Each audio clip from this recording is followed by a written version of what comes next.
This month marks the 10th anniversary when U2 gave away an album for free, and the entire internet hated them for doing it.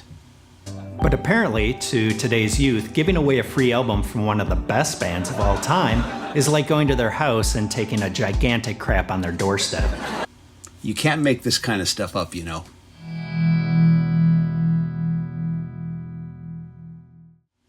Hello, this is TJR, and if this is your first time here, welcome to the channel. If not, welcome back.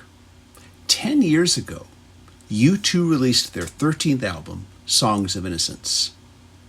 An album that has the band looking back on their youth and their earliest experiences as a band. It also pays tribute to their earliest musical influences like the Ramones and the Clash. Bono described it as the band's most personal album. Now, this concept was similar to the one that Elton John used on his Captain Fantastic and the Brown Dirt Cowboy album, an album I consider to be his best artistic achievement. So I definitely was interested in hearing how U2 would tackle this same conceptual theme in their album. However, the road to releasing Songs of Innocence was arduous, but I digress. Today, in 2024, Apple devices play a very integral role in our culture, and it's hard to believe that at one point everyone had written the company off as a relic of history, barely hanging on. And then in 1998 came the first iMac, the first hint that this company was going to make a comeback in a big way. Then in 2001 came the company's first big game changer. I'm talking about the first iPod. This brings us to U2, who recognized the iPod as one of the hottest things in music culture at the time. So much so that 20 years ago, in 2004, the band, U2, a band that had never licensed their music for a commercial before, approached Apple co-founder Steve Jobs to discuss licensing their song Vertigo off their latest album, How to Dismantle an Atomic Bomb, for an iPod commercial. And I can remember before all of this reading interviews with Bono talking off the cuff about how he thought the iPod was helping music lovers rediscover their collections. But again, I digress. The commercial would be part of the Apple's series of silhouette commercials that were very popular at the time, and would also feature not just the song, but the band as well. Now, U2 accepted no money for the use of the song. However, a symbolic exchange was made with Apple. Apple would release a U2 iPod that would benefit Project Red, a brand created to raise awareness and money for the Global Fund to fight AIDS. From a promotional standpoint, both Apple and U2 benefited. And this was the beginning of a unique relationship between the two. Fast forward to 2009. After the low sales of No Line on the Horizon, lead singer Bono expressed concern regarding the band's relevance.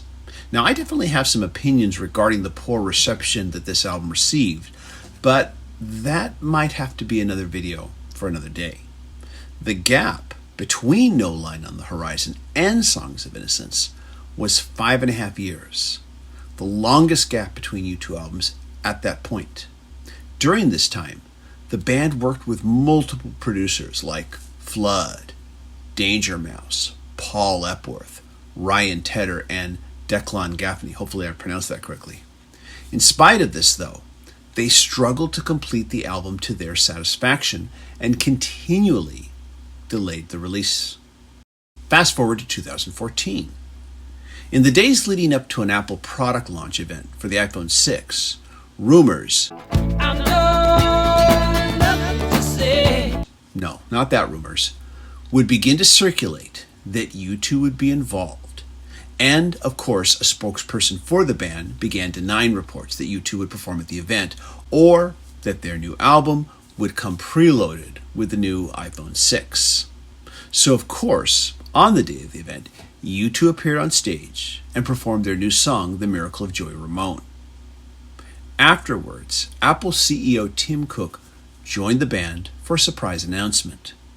U2 confirmed that their new album, Songs of Innocence, was completed, and that it would be exclusive to Apple iTunes before being available anywhere else. it would be digitally released that day to all iTunes Store customers at no cost. Bono called this a gift from Apple to all their music customers and said that the group wanted to get the album to as many people as possible because that's what our band is all about. And in that instant, the album was automatically added to the purchase section of users' iTunes music libraries. But make no mistake, U2 did not give away the album to Apple. According to Billboard's estimates, Apple could have paid either $52 million US to Universal Music Group for exclusive rights to the album based on the quantity of downloads, or an upfront fee of about $5 million, excluding royalties. In addition, Apple agreed to a marketing campaign for the album reportedly worth around $100 million. It's this $100 million that gets referenced when most people talk about this particular incident. U2 guitarist The Edge called the album launch incredibly subversive, saying it's really punk rock, it's really disruptive. And then it happened. A huge backlash from the internet over a free album. On social media platforms, individual iTunes users expressed a great deal of anger over finding an album they had never ordered or requested just suddenly appearing on their Apple device, with many of them complaining that it was taking up precious space on their iPhone. Some users called it a violation because they were not given an option to say yes or no to it. I was humming something and my roommate was like, "What's that?" And I'm like, "Holy crap, I think it's that new U2 song. It's still in my head." And she was like, "You have to find a new apartment." The media was quick to jump on the backlash bandwagon as well. The New Yorker's pop music critic, Sasha Frere Jones, hopefully I've said that correctly, compared the stunt to junk mail, saying, "Don't shove your music into people's homes." A U2 album that some would have taken seriously was instead turned into an album that seems as pointless as it probably is. Lack of consent is not the future. The Washington Post called it rock and roll as dystopian junk mail. And Slate asserted that it was extremely unsettling that consent and interest are no longer a requisite for owning an album, only corporate prerogative. Additionally, musicians also expressed negative views about this.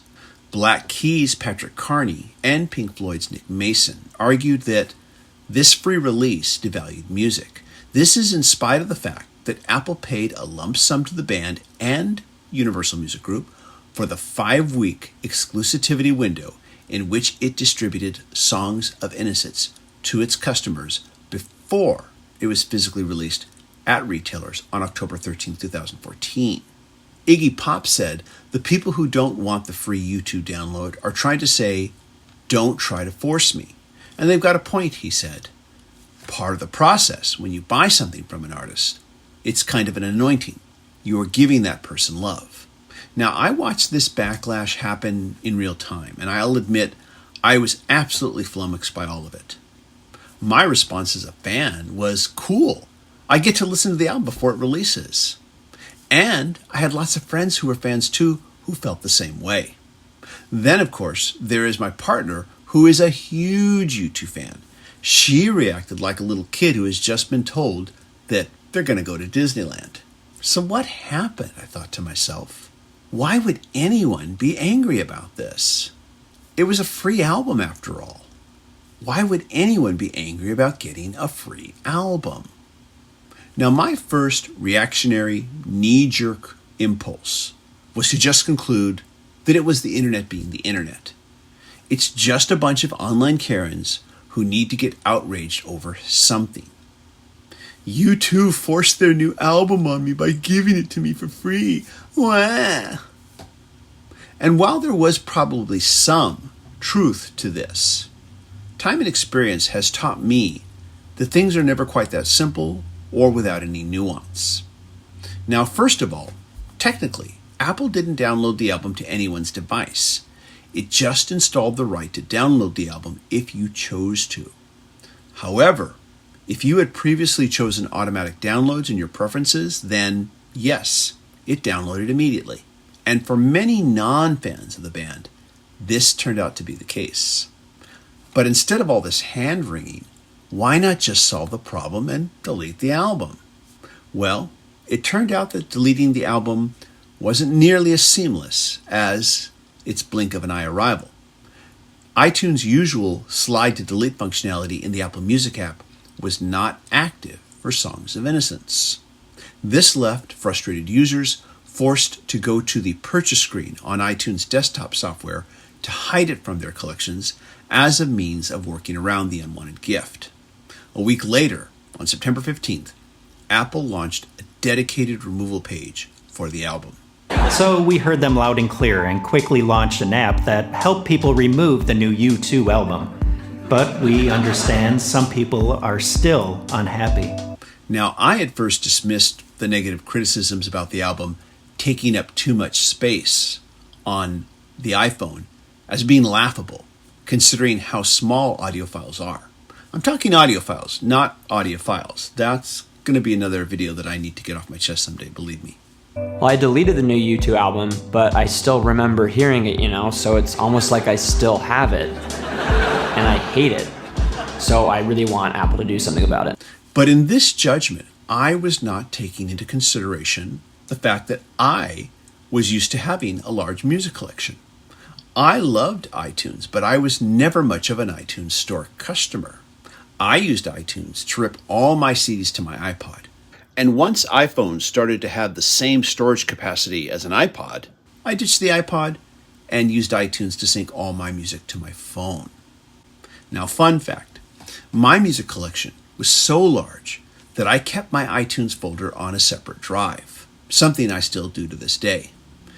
These days, of course, Apple iPhone 16 begins with a minimum 128 gigabytes of storage space, but I would guess that back then, there were a lot of users whose iPhones had maybe only 6-8 gigs, and maybe even less if they had an older model. From this perspective, I can see why at least some users resented this unwanted album that they couldn't immediately delete, especially if it was preventing them from adding something they wanted on their device. For these customers, we are going a step farther and are introducing Apple's new Erase U2 service, which will not only remove all memories of the latest U2 album, but will also remove any memory of the band U2 whatsoever.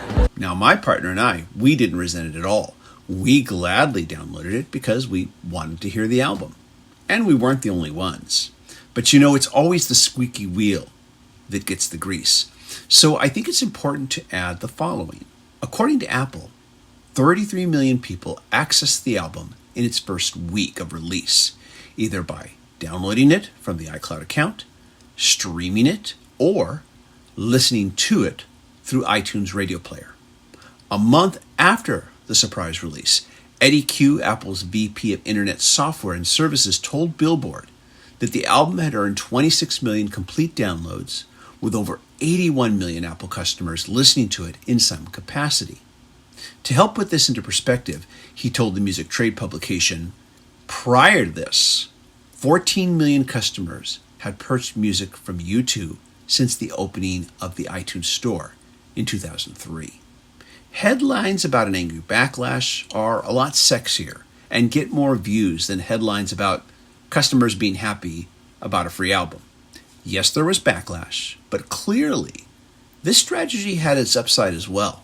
Still, though, this promotion could have been executed better. Instead of pushing the button right there at the live event, Apple and U2 could have built up some fan anticipation and announced that iTunes customers need to be on the lookout for a message from Apple over the next few days that will offer them a free download of Songs of Innocence. This could have created an atmosphere of anticipation, which could have been followed by an iPhone alert inviting customers to accept the free download offer and giving them a chance to say yay or nay. With just a few minor tweaks, this whole thing could have probably garnered a very different reaction. Now, while discussing this video with my partner, she added the following. Every band wants their new album to hit number one. U2 is no exception. I think the reason why the album wasn't just added to iTunes with a free sign on it is because adding it to the customer's purchase folder made it count as an actual purchase, a sale that could be counted towards its chart rankings. Bono of U2 would issue a video apology in the wake of all of this, saying, "I'm sorry about that. We had this beautiful idea, and we kind of got carried away with ourselves. Artists are prone to that kind of thing. Drop of megalomania, touch of generosity, dash of self-promotion, and a deep fear that these songs that we poured our life into over the last few years mightn't be heard. There's a lot of noise out there. I guess we got a little noisy ourselves to get through it." To his credit, I have to add that Bono's comments about internet noise are even more relevant today than then. Now, I also have an additional observation regarding this backlash as well. I suspect that another reason why this free album angered so many is because they felt it robbed them of the chance to be able to download it illegally. I personally was always against illegal file sharing music without the artist's consent. I did, however, have a lot of friends that did this anyways, some of the musicians even. A lot of them privately admitted to me that illegally downloading music and movies gave them a sense of empowerment. One acquaintance even told me that it made him feel more masculine and even used the word macho. Now, I don't think this theory explains all the backlash, but I have a hunch it explains some of it. But with so much chatter surrounding how the album was released, it seems that the music itself has gotten lost. So what do I think of the album? As for me, when I first heard it, I enjoyed some of the tracks, but felt a lack of connection with some of the others. I have to add, though, that I had a similar reaction to 2000's All That You Can't Leave Behind when it was first released, only to do a turnaround on it years later as my appreciation for it grew and the song's themes of loss and personal grief began to have more meaning for me. Creating this video has made me think that perhaps I should revisit Songs of Innocence and see if time has improved my opinion on it, like it did with All That You Can't Leave Behind. Now, the follow-up album, however, Songs of Experience, resonated with me right from the very beginning, and I found it to be their best album of the 21st century and a very jubilant album, too. So what are your thoughts? Was all the anger and outrage over a free album really justified? Or was it just a bunch of online Karens who needed something to be upset about? If you're happy, we're happy. But seriously, F you. It was a free album. Get over it. I'll look forward to hearing what you have to say. As always, if you like these videos, be sure to hit like, hit subscribe, and hit the bell notification icon so you never miss a video. A big shout out to my Patreon supporters. Patreon supporters do receive exclusive weekly videos not available on this channel. If you'd like to be a Patreon supporter, go to patreon.com/TJR the original. You also can leave a one-time super thanks for any video that I post here. Mostly, though, you can just click like, and that'll help a great deal. Everybody, thank you so much for stopping by. I appreciate it, and I'll look forward to seeing you in the next video. Take care. Bye-bye.